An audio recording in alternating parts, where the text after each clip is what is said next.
India முழுமையான பொருளாதார வளர்ச்சியை அடைந்து பணக்கார நாடாக மாறும் முன்பாகவே முதியோர்கள் அதிகம் வாழும் நாடாக மாறி வரும் அதிர்ச்சி தகவல் தெரியவந்துள்ளது.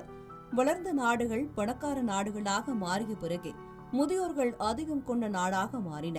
ஆனால் இந்தியா பொருளாதார ரீதியாக முழு வளர்ச்சியடையும் முன்பே வேகமாக முதியோர் எண்ணிக்கை அதிகரித்து வருகிறது.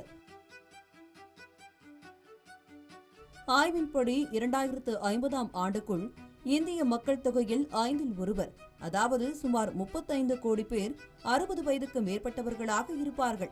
இதில் கிட்டத்தட்ட 70% முதியோர் கிராமப்புறங்களில் வசிப்பவர்கள் என கணிக்கப்பட்டுள்ளது. இதுதான் இந்தியாவுக்கு மிகப்பெரிய சவாலாக மாறப்போகிறது.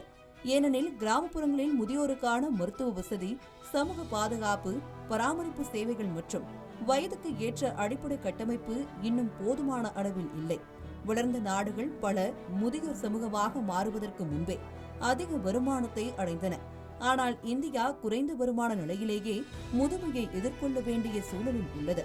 எனவே அடுத்த சில ஆண்டுகளில் இந்தியாவுக்கு இளைஞர்களுக்கான வேலைவாய்ப்பை மட்டுமல்லாமல் முதியோருக்கான சுகாதாரம், ஓய்வூதியம் மற்றும் பராமரிப்பு அமைப்பையும் விரிவுபடுத்த வேண்டிய கட்டாயம் ஏற்பட உள்ளது.